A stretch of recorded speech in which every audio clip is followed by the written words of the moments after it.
In the screen, you'll see some examples of my monogram design.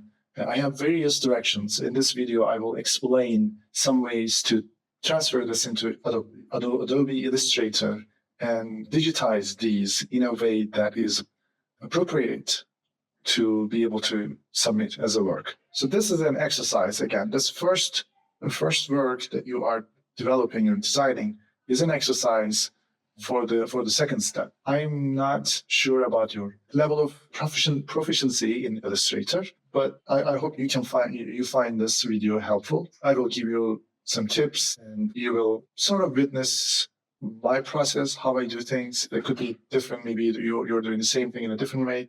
So it is not actually teaching you how to use the software, but it's just my process, and I'm hoping you can get some things out of this video. Okay, let's start with analyzing what we have here. As you can see, in just one page, I have multiple ideas. It's okay if you don't have this many ideas and on the same page, but just make sure that you're not stuck with one direction.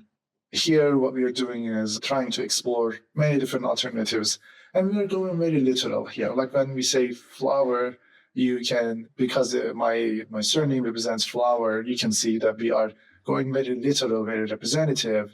But you can also take abstract approaches, like how M and O react, not next to each other, what kind of anatomical similarities these two letters can have, and we can maybe emphasize those features.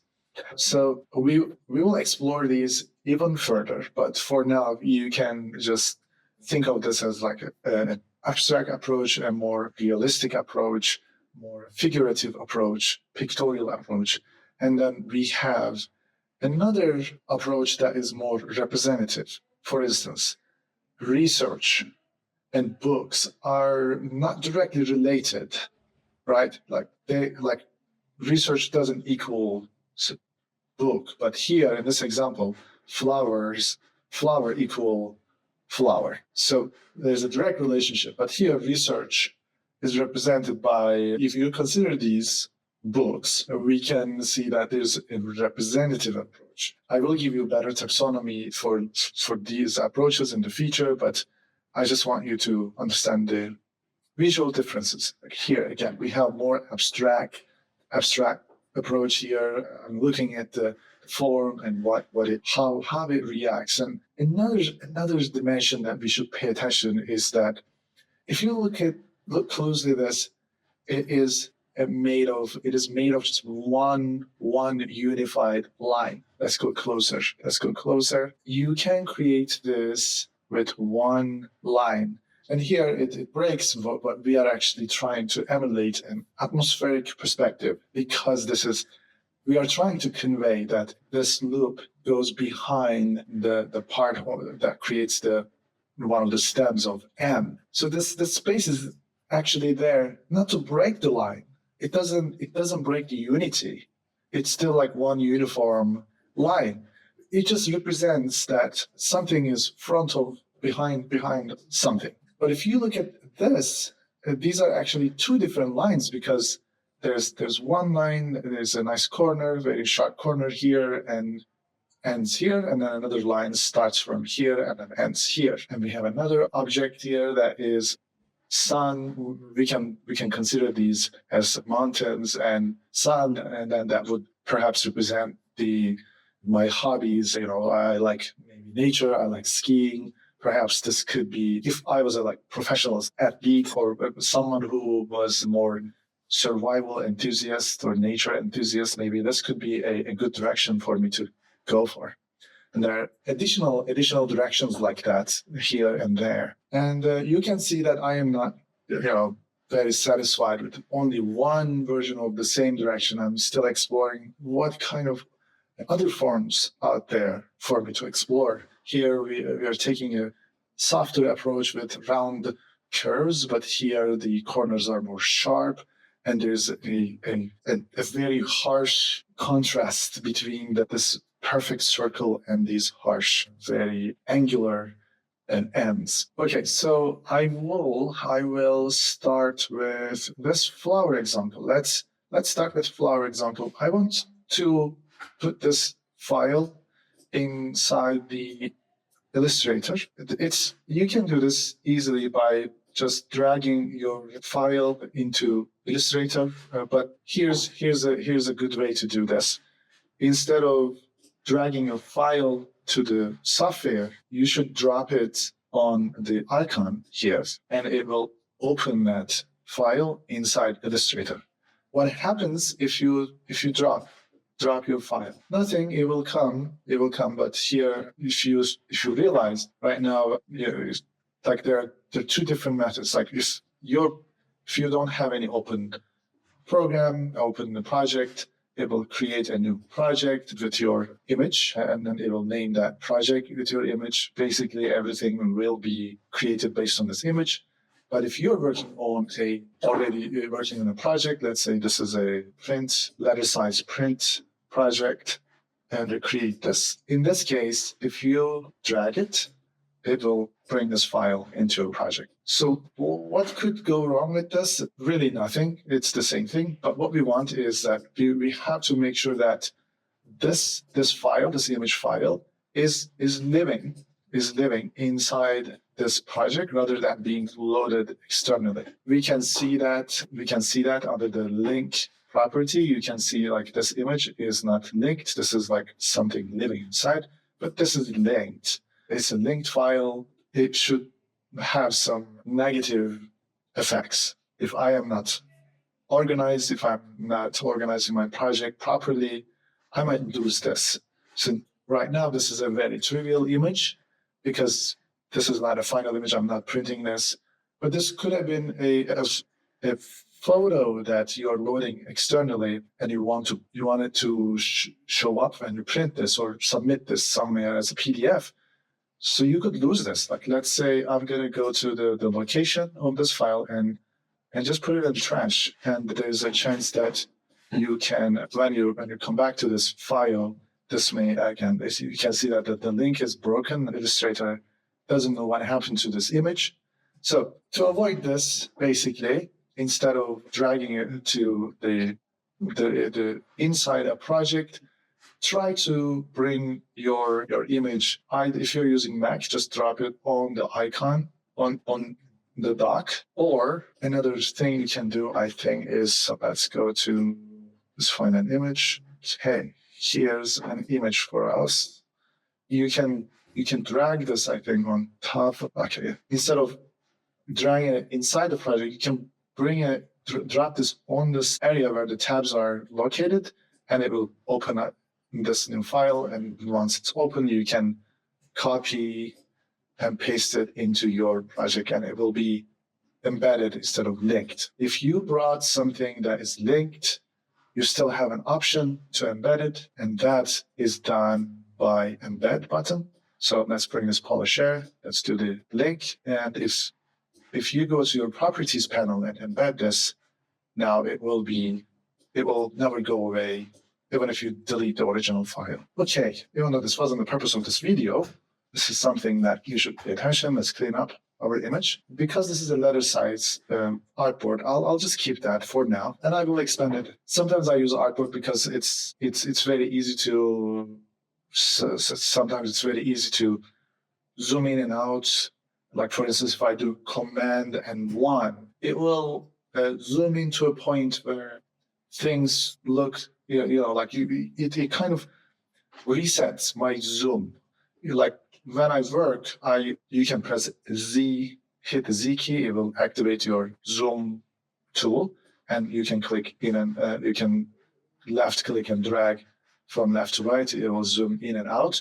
So when you do this, sometimes you will get too close or too far. You'll lose yourself. So sometimes it's easy to use the artboard and do Command 1. It will reset your zoom and kind of reorient you in the work. Okay. I also use Command minus and plus buttons. Those are on your keyboard right next to delete button. You'll see the plus and dash or equal and dash signs. So these will, at a certain level, these will zoom in and out your artwork. Okay, I don't have to measure that much, but I will measure. So this Illustrator will look very strange for you, probably because I modified the UI. And every time you want to go back, unfortunately, you are not able to see the menu here. But if you go to your window, I'll bring the menu here just for now. So I'm not really using a magic trick. I'll explain what I'm doing. Okay. So I basically took a screenshot of my Illustrator menu. And if you go to window, you will see a workspace.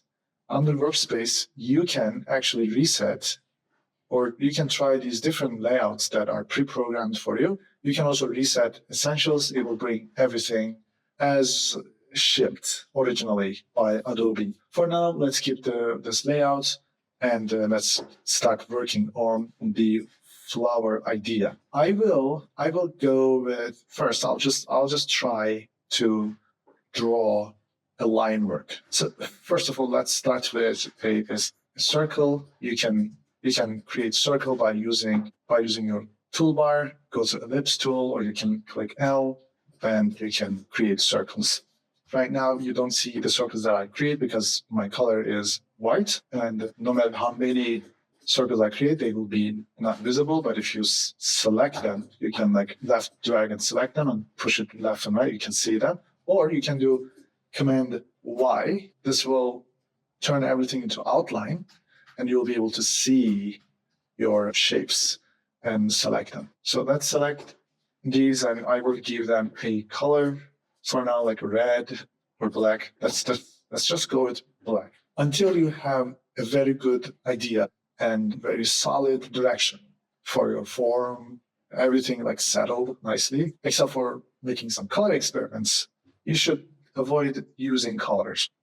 And so form is the first thing our eyes see when we look at designs. Perhaps scientifically this information is not so true, but I think that in my practice, it was always better for me to apply. It was always easier to find colors that are working on forms that are, have a good, not only aesthetically pleasing, but visually also working, than just trying to use colors to make something that doesn't work fundamentally. In that case, colors will not be very helpful. So if you have a working form, then colors will be just like an icing on the cake. Okay, we have so many circles. Let's get rid of them by selecting and pressing the delete button. In this case, I am gonna find a way to lock this, because every time I come here and click on this image, as you can see, this is selected. I can lock this in two different ways. The simple and most useful in our case is the layer panel. If you go to your layer panel and click on this plus sign, it will create a new layer, and you can rename this as reference, and drag this down. Right now, the reference is empty. We know this by clicking on the circle. The circle is an auto-select circle. When you click on that, it automatically tries to select everything in this artwork. Right now, we have three objects. One is circle, one is image, and one is this image. And when you click on the circle, it will select everything. So what we need to do is just select this. When you select something in the corresponding layer, you will see this little square. And you should just drag the square down to, do you see that widget, the gizmo, whatever, the indication of that something is happening. We will just drag that here, and the reference will automatically go under this layer. And once you have that, just click on this empty area, and it will lock your layer. Okay, the technical details are gone for the UI, I think, for now. Let's go with this form. All right, let's try to use our pen tool to just trace this bluntly by not paying attention to symmetry or anything. I just want to get the main idea of what happens if I try to trace this. Okay, let's go to the layer one. This is our working layer one. We can just call this my design layer. And while your pen tool is selected, you click on somewhere that you are comfortable with, and we will make this mark. If you drag, if you just do clicks, your pen tool will only create anchor points. if you, while clicking, if you drag and keep that drag active and move your mouse, it will create Bezier curves. It will give you Bezier handles through which you can create curved forms. You can make the corners curved, or anchor points can have curves. And you can later come to these points and do additional adjustments. And if, at any point, if you want to transform these into also Bezier curves or handles, all you need to do is anchor point tool. You come here, click on this anchor, but not one click. You need to drag it, and you can give as much stretch as you want to. You see this strange behavior? It's because there is some overlaps, like this Illustrator still doesn't know if this is a line or shape. We haven't closed this. This is not an enclosed shape. It's just an open line. So we go back to our pen tool. In order to do that, we hold our left mouse button, and it will open this submenu, and you choose your pen tool, or hit the P on your keyboard. For selection tool, you hit V. For pen tool, you hit P. Okay, so what I did just now was a mistake. I mistakenly created 2 points, and I did Command Z and got rid of that. In designing or when working with computer design softwares, it's very easy to go back in time by doing that, fix your mistake, then fixing your mistake after you, like by trying to do additional attempts now. Like, let's say it's easier to just like Command Z on keyboard to get rid of that circle than just go to mouse and bring the mouse, your cursor there, select your direct selection tool, and then press the delete button. And this is the easiest case scenario. So if you're making mistakes, just make sure that you are using this Command Z. It's an amazing tool. Okay, so we have this shape. I don't want a shape. I want a line work. So let's go to this area and swap this to be a line work. So far, so good. Let's take this and let's bring it back to I just copied it. Command C and Command V. Command C. This is for undo. This is copy. And this is paste. Okay, we have this form, and I have so many issues with this form. It is not symmetrical. It is not angled. I can try to do that, but it's very simple. I think I would gain so much time if I just try to understand what this form is and try to make it from scratch instead of relying on my sketch. There will be some scenarios that I will push you to rely on your sketch, because when it comes to organic forms, we lose the organic qualities that hand makes. Sometimes it will be very hard to get nice curve, or we forget when we're translating this from sketch to a digital work, we forget how this looks. We just focus on this rigid form, and really because it's not as easy as drawing, the flow stops here. When we create shapes, things end up becoming more rigid. But in this case, I think I am better enough to start this with a primitive shape like a square. I created a square. I could do that by pressing Shift button. It will lock this shape to a square, and it will help me create a square. It's also same for creating circles. If I didn't do that, it would be very hard to do that. The shortcuts for the rectangle tool is M. I always use this to create shapes, and then I press V, just V, to go back to my selection tool to select these shapes. Okay, I have this circle. I want to look at it in a way that it kind of represents. I want to see this as just as a square. Maybe it's not square. Maybe it is a little bit more than two. Maybe it's a rectangle that is slightly higher. The sides are slightly higher than the top and bottom edges. So let's go with this. I think this is good. And look how many edges we have. 1, 2, 3, 4 here. 1, 2, 3, 4 here. But we are missing one here, and we are missing one here. So I need to find a way to add another anchor point here and bring that anchor point somewhere that is ideal and get rid of this edge. Okay, let's do that. I can do this. First of all, let's add new anchor points. In order to get rid of an edge, you just need to click on the related anchor. But if I click on this anchor point and delete it, it will get rid of two edges that is connected to this anchor. What I need to do is, if I were to create an additional anchor point here and go to my selection tool will not select any anchor points. To select anchor points, I need to go to direct selection tool. And the short key for that is A. It's great. Look, I go to A, I can select this. And if I don't want to select them, I go to V and select everything. If I want to do additional squares, I hit L to make circles. It's great it gives you great control when you memorize these short keys, especially for the tools, like tools that you use generally. These would be type, shape, there's the ellipse and rectangle, the pen tool, and these direct selection tools. Okay, so we added one here, and then I'm gonna hit P to go to a pen tool, and another here. I was just like making sure that this is in the center. If you can't see this, when you go to a pen tool, this line is nothing related to the shape itself. It is just showing the center of gravity, I think, in this case. So here center in a perfectly symmetrical shape will be in the perfect center.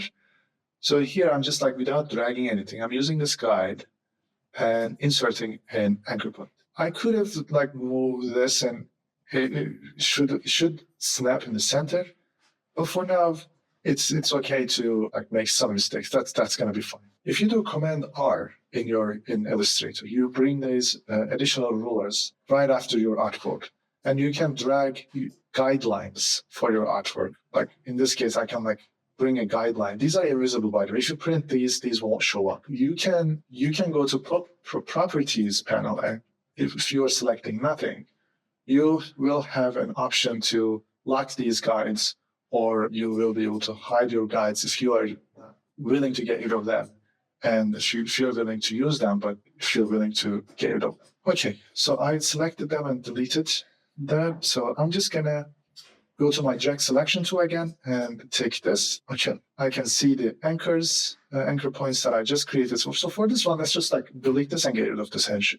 It will, by creating an anchor point, we created two more edges. So we'll just get rid of those by getting rid of one anchor point. And this one, if we do direct selection tool, it will only select this anchor, and these will be not selected. You can see that these are white, and this is a solid blue. That conveys that this is selected, actually. Let's get a little bit closer. And all I need to do is now bring this down. And I don't want to bring it with my mouse, because in that case, I might lose the alignment. So what I'm going to do is I'm going to choose this anchor point and hit down key on my keyboard.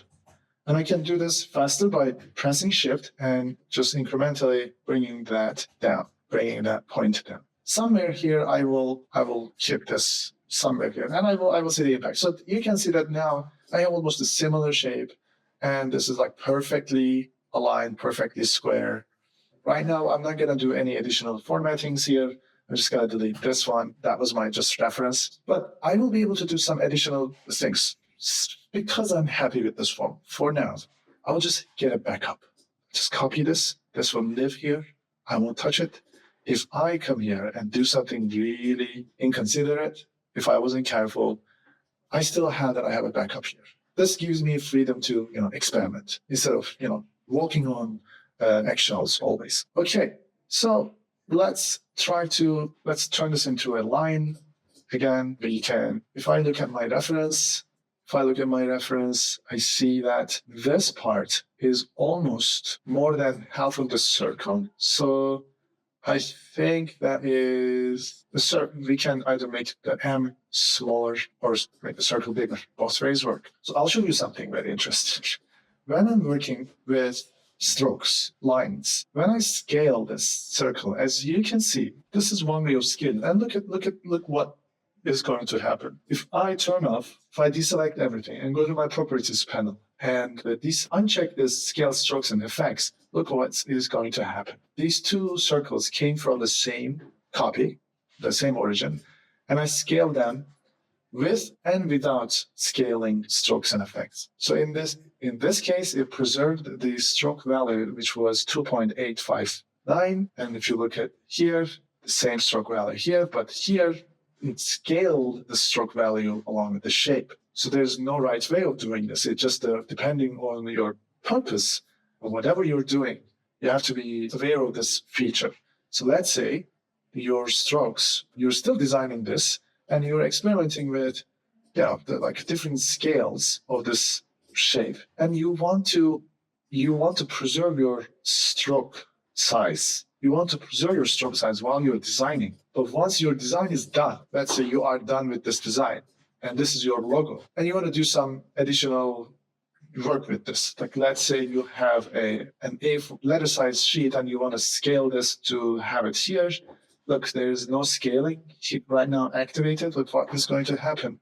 Let's copy this, make it smaller. Your logo just disappeared. So you can either, to avoid this, you can either expand your strokes by going to Object menu, here, by going to Object menu, under Object menu, you hit the Expand. And when you do that, when you hit expand, it will bring a dialog. It'll say fill stroke. Just hit OK. These are not strokes anymore. These become shapes. These will be shapes, whereas these are still strokes. Or you can just turn on this scale strokes and effects and keep designing. It will preserve your strokes. Here, because we are going to be constantly scaling, rescaling these, and I don't want to go back here and give the stroke value over and over again, just to maintain this same consistency. So for now, we will just keep it unchecked, but there will be times that we will check that. Okay, let's increase this just a little bit. Okay, I'm not really worried about the final look of this. Right now, I'm going to show you a feature in Illustrator. Actually, before we do that, I think it's a little bit advanced. Let's just copy this. Let's copy this. Let's copy this. Let's copy the whole thing by selecting everything. And after selecting this, if you hit Option or Alt button and drag this somewhere, it will copy it. While you do this, while hitting Alt, if you also hit Shift, it will snap this on a horizontal line. Your copy will be on the exact horizontal, it will be horizontally aligned perfectly. So let's get rid of that. We don't need this. Let's give more space. So hold this whole thing and make it a little bit smaller so I can have a bit more space. The thickness is 6 point for now. We will adjust that later about this. Okay, now here's the action part. Let's copy this. Again, I'm pressing Shift to keep the alignment going, and click on this. Go to your properties, mirror this vertically, mirror this M letter vertically. Let's hit that. It will mirror everything for you. This is good. Now let's select this and hit Shift and then select this one. It will select both of them. I want you to do this exactly how I say, because it won't make sense at first, but it will be very helpful in the future. So while selecting this, hit Command C to copy. Nothing will happen. If you do Command V, it will just randomly paste somewhere. I don't want that. Because this is a very highly symmetrical object, I want to take advantage of that. What I want to do is, because I copied it, it's still in the clipboard in the memory of my computer. I'm going to do Command Shift V. Look what happened. It brought everything on top of the original shape. I did Command Z to undo that positioning. So I'm changing the position, Command Z, go back, Command Z, Command, or changing the color, Command Z to go back. So I have now 4 M's on top of each other. So come to this corner part until your cursor changes to rotation. This indicates that the rotation mode is active, and drag your shape. And if you hit Shift while doing this, it will snap it to certain parts of snap it to certain angles while you're rotating. So that's good. I'm going to do the same thing. I'm going to copy this now horizontal arrangement. Then I'll do Command Shift V, and copy it again. I'll do paste, and this will create this image. There's nothing wrong with this, right? But if I really don't like how these intersect, perhaps it's kind of ruining the ends, or it's something that can be more exaggerated. Right now, it's so in between that it's as if a mistake. Illustrator has a great feature for this. I don't know if it's going to work in this case. Let's see. If you select this end and go to Object and go to Repeat and do Radial, here you are going to have some controls for this radial, where this is going to be, like how big you want and how many do you want. Like right now, if you go to this Repeat options, you will see that I asked for 5. Now I am asking for 6. I think 6 is almost a good spot for me. Okay, just at the same time also rotating very slightly to try to make this in a nice angle, but that's fine. So let's bring it back. Now actually I have better shape. And the good part is that will make your jaw drop is being able to updating this, but you need to double click this. Right now it's a compound element. It has a certain gizmos, it gives you controls. So this is a very highly programmed object right now. But this is just like shapes and lines. This is not. In order to get that, the circle is an object, but this part is the result of a function. So that function is still there. The parameters are still here. You can still modify this until you expand this. So before we expand it, you just have to make sure that this is working. This is perfect. Even I'll do one more thing. I will go to here.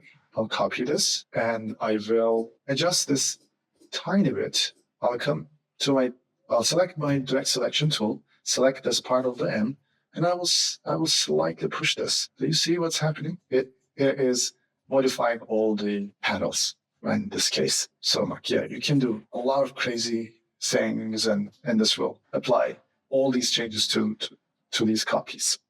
It's a great way to do radial copying. And Repeat doesn't only work as radial. You can have something, and you can go to Object, Repeat. You can have a grid. It will give you as much copies as you want. You can additionally play with these parameters to define the spaces in between and the amounts, the sizes, etc.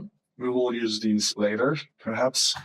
You can also do it something like let's say you have a shape like this, and if you go to Object, Repeat, Mirrors, it will create a mirror of this object, so that when you're working on this one side, if you are working on a very symmetrical object, it will also update everything in the other side. Sorry if sometimes I am, maybe most of the time, using very low voice. I hope you have very strong speakers. It's not easy to create hearts. One way to do this actually, keep one anchor here and put another anchor right here. I think it's more elegant to do this with 3 anchors. Then let's take the pressure out of this. Here, now it's starting to become nicer. I don't know.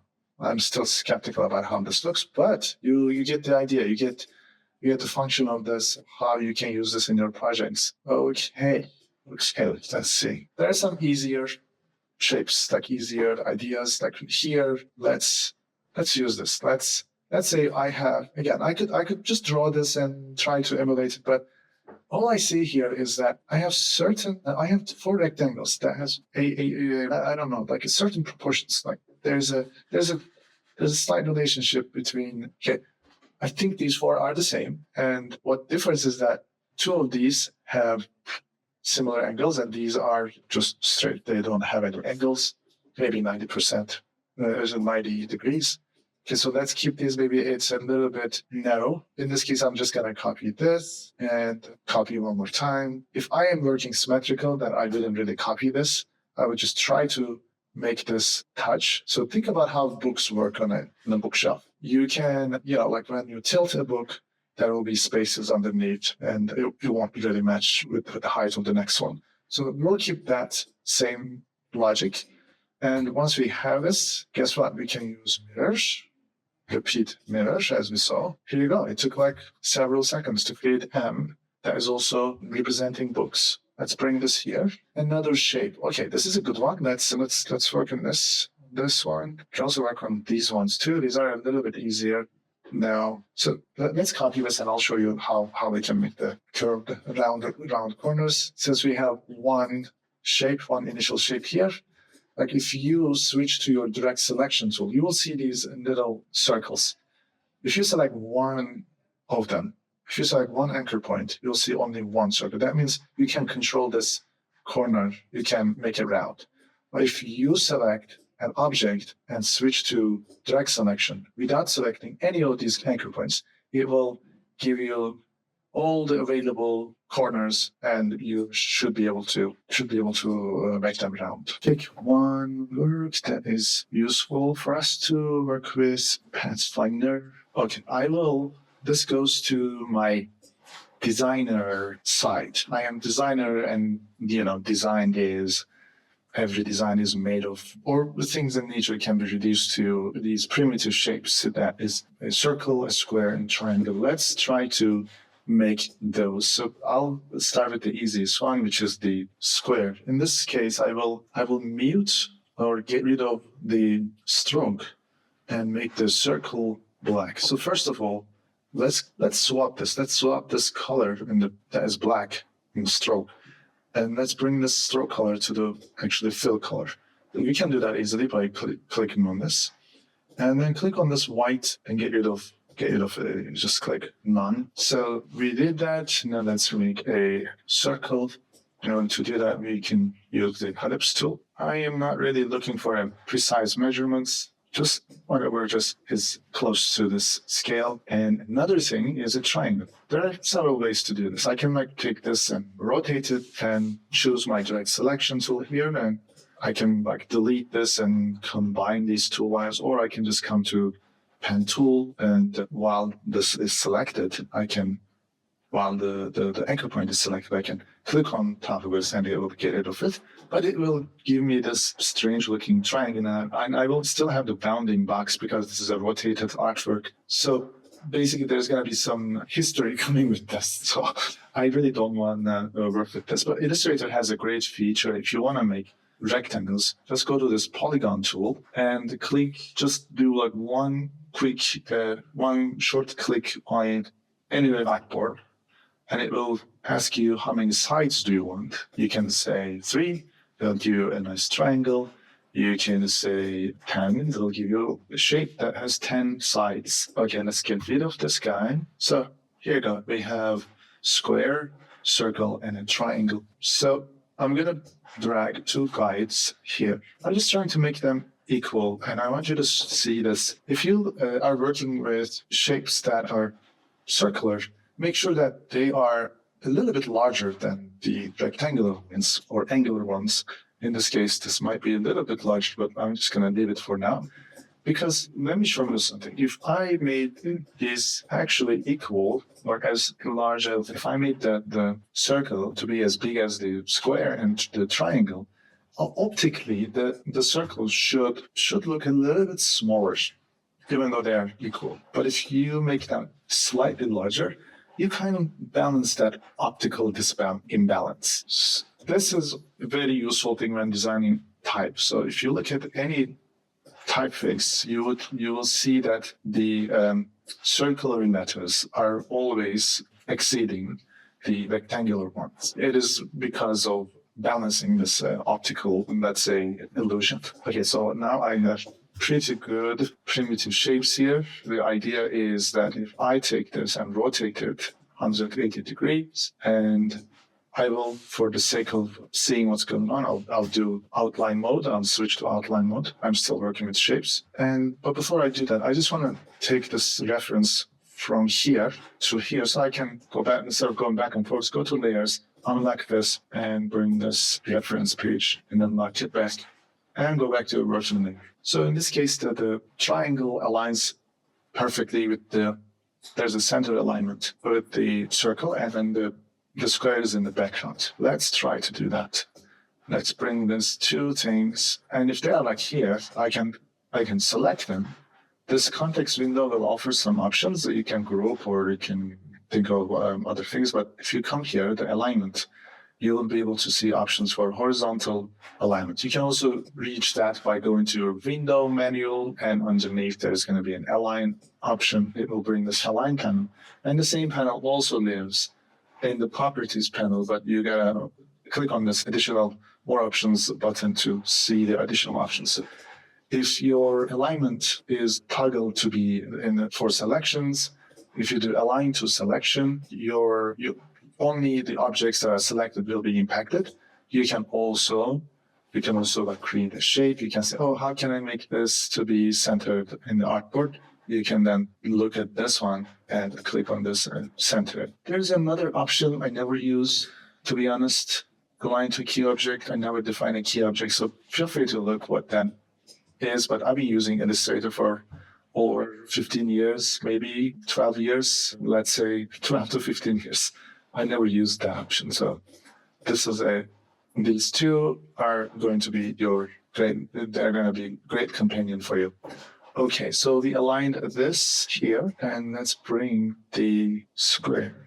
And let's look at my configuration here. It looks like the corners here, corners of the square matches with the corners of the triangle. So let's do that. And then we see that now this point is not touching to the square, the edge of the square. We can fix that by switching to the outline mode and switching to the drag selection tool with A and selecting this point and dragging it down with shift pressed on keyboard so that I can have a straight drag rather than ruining this geometry. I can press shift, I can zoom in with the Z. Okay, so I'm not really cleaning up things, so things can touch, not touch, that's fine. As long as optically correct, I'm gonna not worry about that too much. So this circle here you can see is a little bit larger. So let's also do that. Let's increase the size of this. And I'm gonna press I to switch to color picker. And I'll pick this white color of the artboard, or I can pick anything that I want while I have a selection and I have things that I can pick the color from. So I'm going to pick this white to create a figure-ground relationship. And I'll try to even make this a little bit smaller so I can see the square and rectangle all at once. Okay. So I feel like this is creating a very nice, very stylized, at the same time I am having a nice stylized and oh my God, if you look at it, if you look at it, this could even be something like I talked about how Turkish flag has a crescent and a style, like it could even be Turkish flag, like it could even go there. But again, I'm not a country, so I'm just not gonna even go to that direction. But I'm liking what I'm having right now, so I will probably do some other variations. It looks like it's impossible to have a nice match the side of the circle with this. It has to be so big to do that, and then the scale will be so unproportionate, so that we will lose the details of the M if we do something like that. So I'm just gonna try to come up with another idea that actually works better. I still have the M, but I'm losing the O, and I want this to have some sort of defined lines, boundaries, even though they are overlapping. Maybe I can try to give it to a white stroke just to see it optically. And if you go to stroke, you can actually make the stroke stay inside of the object, outside of the object, or centered. You can add dashes to your stroke here. If you're working with lines, you can add arrowheads. So here I can see clearly that there's a circle that is touching or intersecting with the square and the triangle. Okay, what if I did the opposite way? I put this in the background and I use this. It is very ruining the circular form when I bring this stroke here. So let's get rid of that and let's keep this here for now. Just to rest my eye, I'm just gonna keep it that way. And I'm gonna try to work on this This one will allow us to do some operations with Pathfinder. So here what we have is a circle and this form that is creating mountains. That's the idea. Let's just copy the circle and get rid of the line. It wasn't very efficient, but I just did it in this. I will copy this. Let's make this white so you can see our decisions. It's better. Okay, I think here it's much better to start with a new polygon, just three. Okay, and I will mirror this so that I can see the, instead of making one change and then the other be different, I'll just mirror this with repeat mirror, and mirror amount should be something like this. Okay. Now let's position this again. If I'm doing something like, if I want to change the background, I would use the circle. So let's make them, I'll select both of them. Let's align them in the center. Perfect. Now I can, so I have, make this shorter, taller, each in a different way. And you can see there's also another line encapsulating these mountains. So let's also bring that. And I see that my mountains here, even though they end here, right, optically, I don't have any residues. So just to optically get rid of that, I'm just going to bring a square, basically drawing a white square, because the white is selected. That would have been black, or even it would have a stroke. So I'm just going to click on I, hit I on the keyboard, get the color picker, select the white, and hide this. Again, I am not coming up with final solution. So this is just sketching, basically, I'm thinking. So let's copy the circle and let's paste it. Instead of pasting like this, I can do Command Shift V, and it will place the circle exactly on top of the other circle. And swap this fill color with the stroke. Now you have the two circles, one has fill, the other has stroke. I will put this stroke inside. Here you go. But when you do outline, when you go to outline mode, you now have a mess. Or if you bring this logo to a darker background, you have something that this you don't want. So let's figure that out. First of all, are we okay with this? Let's say yes. Let's say this is M, this is O, works perfectly. Why not? Let's keep the original somewhere and then let's get a copy of this so we can mess with this. We now explode this logo, meaning we will make one solid shape by fusing or getting rid of some parts based on using the available shapes here. So first thing we need to do is, as I mentioned this before, this was a function. This was not an object. So let's turn this into an object. Go to object mode and click on expand. It'll create object fill, fine. And if you look at this closely, you'll see that there is two different objects almost like come next to each other, and they are grouped. In Illustrator, you can group things by going to object group or doing Command G, and ungrouping is Command Shift G. And if you group them, you still have a choice to fix their position, location, rotation, whatever, by double-clicking. You will go into an isolation mode.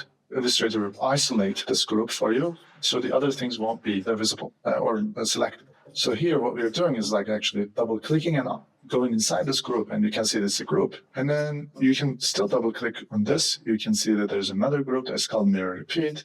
And if you go to this one, you can see that there's a mask. Masking is something that will be very confusing at first, but it's something that you will use a lot in Illustrator. So whenever I use this repeat function, I get this artifact, right? And what I do is I say ungroup, ungroup, just to see like how much I can go. And it looks like the ungrouping is gone now. It's just like one compound object. That means there's a mask, a shape that is masking this, and that's the shape itself. So let's do that. Let's say release clipping mask. This will release the mask. It looks like the mask was actually hiding this part of this object. So I'm just going to hold the mask really carefully if you turn on the outline mode and delete it. Now I have this triangle. I'll do the same step here. Release the clipping mask and release this. So let's get rid of the mask we did, right? We don't have any mask here.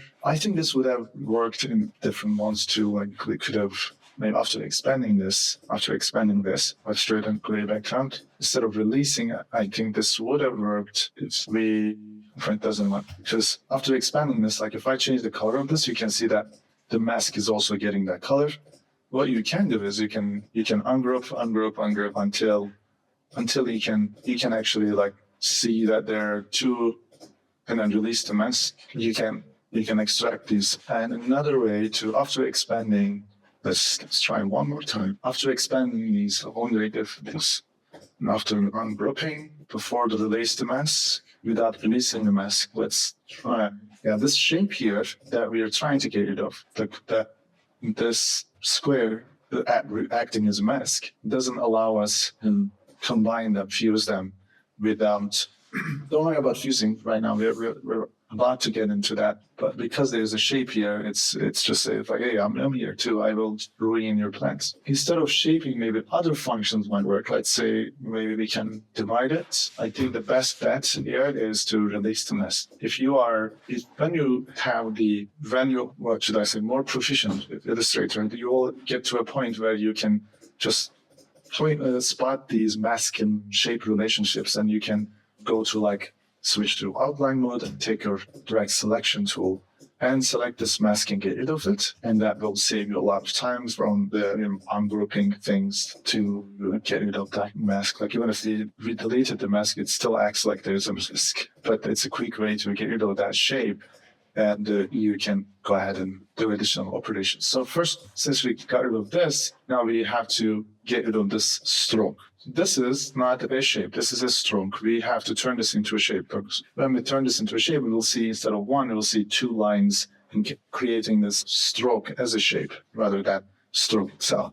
Think of a stroke as a function right now. You can change this parameter and it will change the width of the stroke. When we turn this into a shape, there's no coming back to this side. So when we go to expand appearance and expand this, there will be no coming back to stroke. So here I said expand appearance and expand, because it was just one, it was just like a shape where it's without fill. It was sufficient to just say expand appearance. What if this was a complex thing? We should probably do expand. And there will be ways times that you will be using expand for fill and stroke. Let's see if we put reflect tests. Do we still get? Okay. In this case, we're using expand appearance rather than expand to explode the repeat or any other effects. So maybe another thing could be like if we have a black ellipse, if you go to effect menu, if you go to distort and transform, we'll choose any of these, like let's say, okay, on bloat. See if this is coming with, yeah. So you can see that my circle is still preserved, and it's here. I can click on this and edit the parameter and come up with something else. But once I'm happy with this, because right now it's just a circle, and here is just an illusion. Once I'm happy with this, I'll go to expand appearance, and it will become a shape. So we will do that here. Let's do it. Object, expand appearance, and now you can see that this is not a strong anymore and stroke anymore. Okay, we have these guys. We have this guy here. So what we're going to do is we're going to clean up. I'm going to make a shape that has empty areas, these areas, not filled, and this black is filled, but it's just unified. So in order to do that, I can keep this white as white, but I'm going to switch to a different color so that you can see what's going on. Go to Window, open Pathfinder panel. You don't have to work it here because anytime you choose shape, your Pathfinder will appear on the properties panel. But this is, it's probably useful if you're heavily working on creating this right now, because I want things to be easily usable rather than clicking on this three dots and opening an extra menu. Okay, let's see our options. Let's copy these.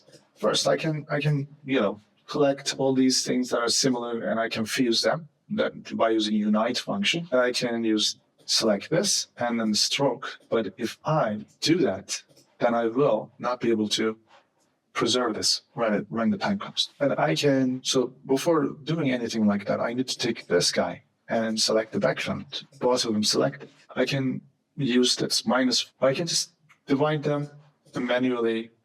What this will do, this will take this shape and get rid of everything that this shape has overlapping that is overlapping with this shape. So if you look at it, it's cut perfectly.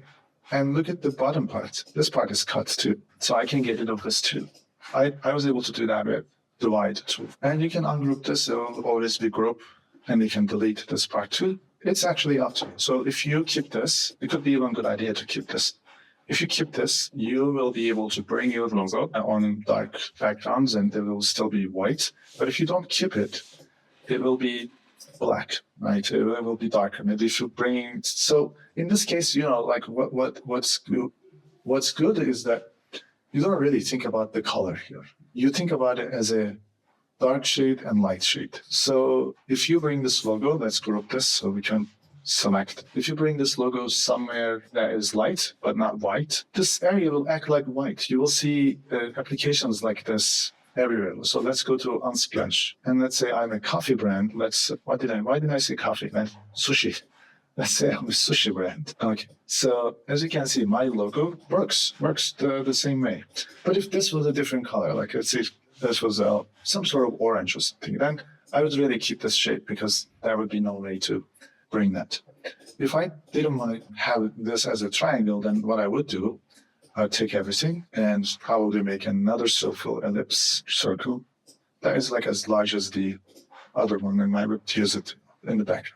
So that's another option. Instead of working like this, because we took so many different, we made so many different operations, you can also select everything. These are not fused or divided. So let's select everything and press this divide function, and it will divide everything. Basically, you can ungroup this and start cleaning up by deleting the shapes that you don't want. And the things that you have will be, in multiple pieces. What you need to do is you select everything and say merge, and Illustrator will merge things that have the same color. So I will have this object, and the shape is unified perfectly, and I have this as unified perfectly. Let's turn this into white and set it plus limit. This looks very religious, by the way. There's something there. It reminds me of an appearance of knot or something like that, clothing that type of aesthetic. Okay. Or if you've seen Dune, there's a Bene Gesserit woman, and they have like similar clothing style. Okay, one more option. Let's say something that maybe we can combine a couple things. Tennis, or let's work at type. So I was thinking maybe this is for someone who likes math, right? Science, math. I'm not scientist. I like science, math, but I would never make a logo for myself that represents that because it really doesn't. It's not me.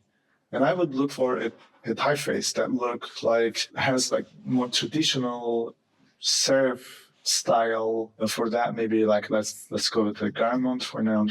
I don't have Garamond to do it.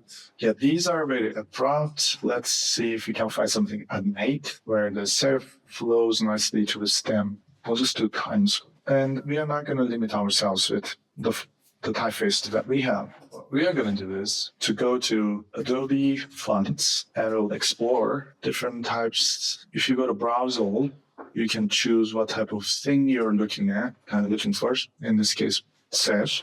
And I will put my initials, M and O. You can increase the text size. If you see something that you like, you can press Heart. And if you decide that you want to install this, you can press Add Family. Then we can also give additional parameters. Like I want to be bold and very clean. So there's not clean and serif for some luxury. Here, I'm going with something like this. So we can add this as a family for no scratch.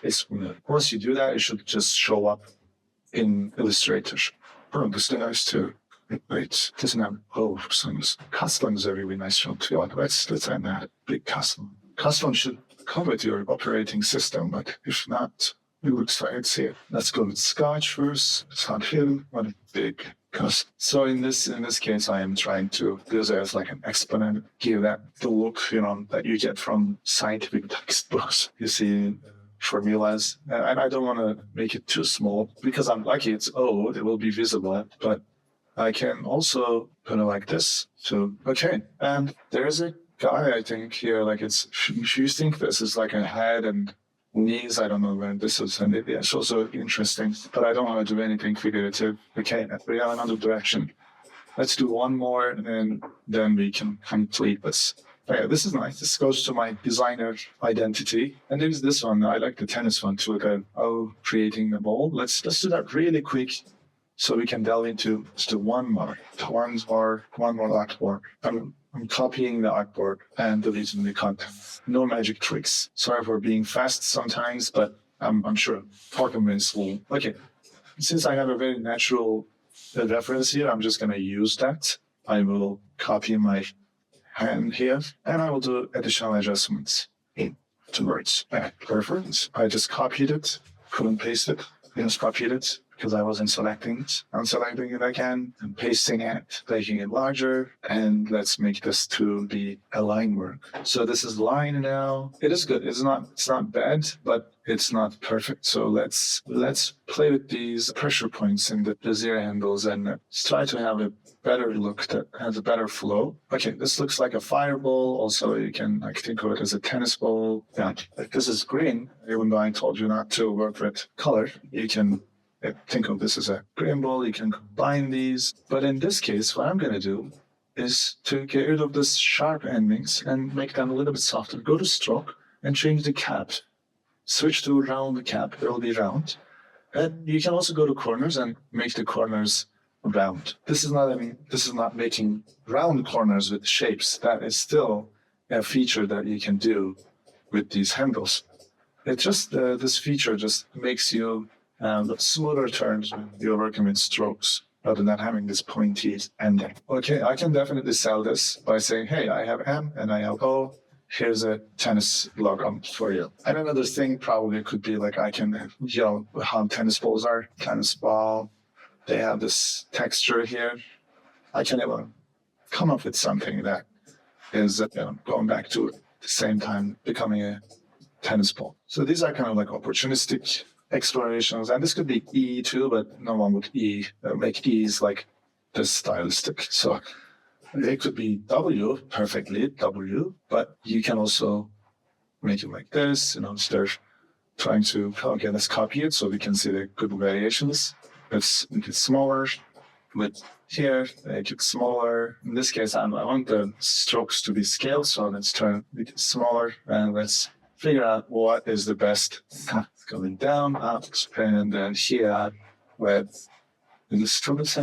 Yeah, we can. Maybe in this case, we can take this, flip this one, and then, that would be also achieved because doing. But I really like how this become. I wish I was a professional tennis player. I would use this sort of. Okay, and then let's switch to this one. Let's do this one. Will be even quicker, I think. For that one, we have let's just think this one. Or let's push these guys here. Let's work. We have a circle. We all know how to draw a circle now. And I want to use this black color. What can I do to make this? Let's get a triangle. How do we do that? We go to the polygon tool, get a triangle, and we put that triangle right next to this guy, right next to each other. And that is my pencil, basically.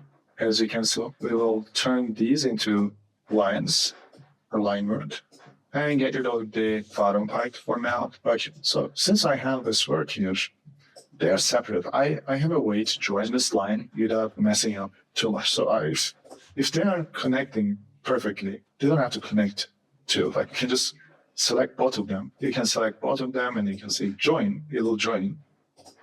Illustrator will try to join this. In this case, I just want to, instead of introducing additional anchor points, I want to make them touch. And after doing that, I want them to join. And even if this is what I didn't want to do, Illustrator still gave me 2 anchor points. I can get rid of this by maybe clicking on, because this is an angular shape, it won't really make too much difference. I can just click on one of them and go to my pen tool and get rid of them. And now I can have 1 anchor point. Or I can do Command Z, or I can select these 2 and go to this simplify tool, and go to the simplest solution and say done. Expect that this would work, but it didn't. Let's do one more time. Simplify, right click, simplify. It got rid of those points. Let's see if we can get them back. And let's see if it got rid of this. Still didn't get. Okay, I'm just gonna do this. So even if you push this here, you can see that as soon as I get rid of this, I will get back to my main shape. But if this was a situation where it's more circular, then it's just gonna be a problem in the future for you. I think simplify should work in your kids. If you didn't do that, look what happens. Like, I'm not gonna do anything here. I'll leave it that way, and I will get rid of that extra anchor point. Just get rid of it. And do you see now? If I give both of them the same stroke value, look what's happening. This is perfectly crisp, and this is kind of giving me an interesting artifact here, and I don't like it. So that's why it's important to not have multiple anchor points very close to each other. And it's a good strategy if you have like a line that you have so many anchor points on points for that line.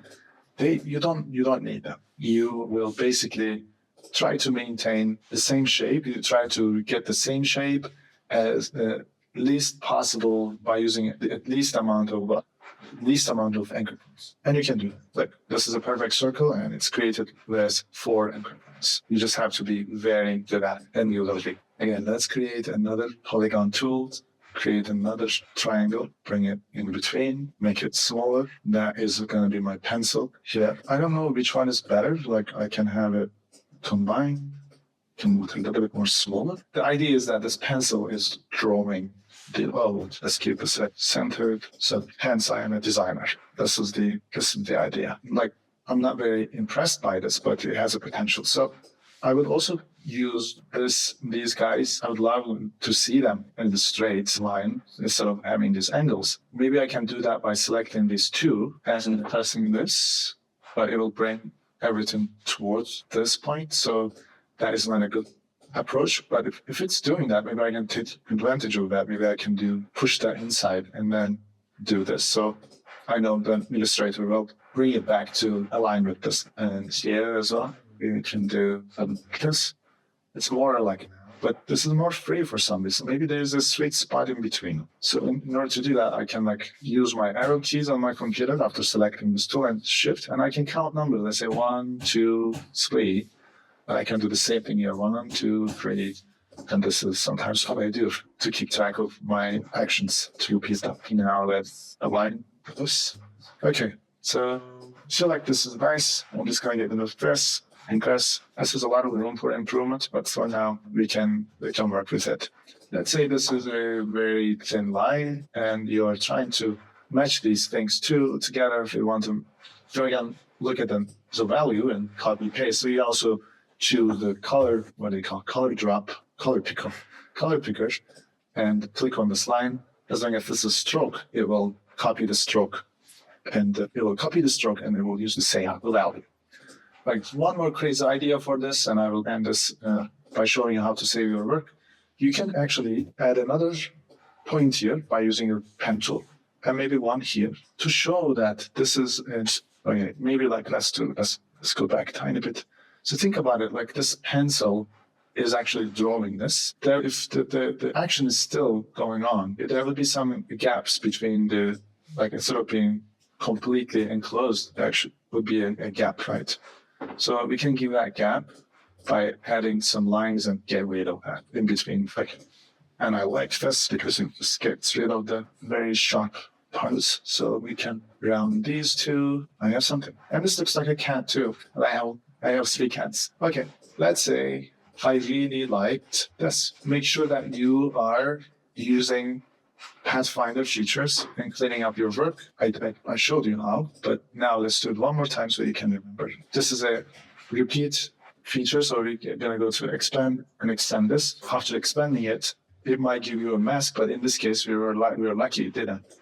But we are working with line work. So let's go to, for the sake of this demonstration, let's expand this, but sometimes I also don't really expand my lines. It's dangerous when you send it when people don't know how to use software properly. Like, your print shop can probably make this smaller, and then they might lose the details. But in this case, in that case, it's safe to expand it. So here, what I want to do is, while there's strokes still, I want to explore the round cap because everything is round besides these shapes here. They're not a part of it, but let's just keep it. So here I made the round, this part round cap. So everything looks perfect. Let's expand it, expand the appearance, and we will see that they are still not shapes. They're still strokes. So we're going to do expand again, and they will expand. Pay attention to these details. You see, there's a problem here. So I'm going to just push a tiny bit, like smooth, and because these are connected, and this is not, I'll select both of them, align it programmatically, so this is going to be a perfect alignment.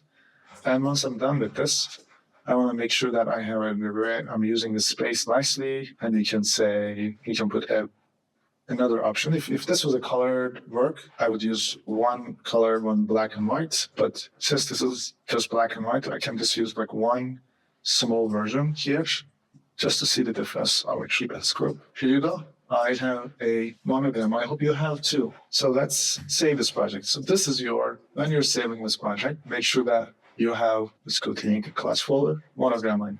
Make sure that you have a project folder. Mustafa's monogram, let's say monogram, Mustafa monogram, MO.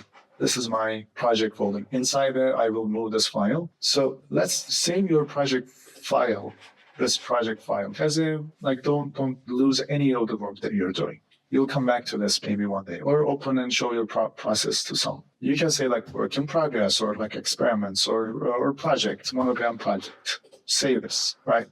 And copy this, your final work, create another letter size document, and do Command-Shift-V, paste it nicely, and this will be your submission.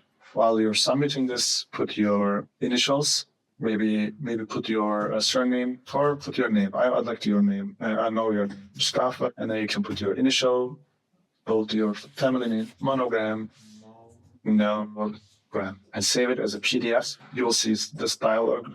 Don't worry about anything for now, just save and close it. And you are done. You can upload this on Blackboard. You'll see some specifications and the due dates, everything will be available.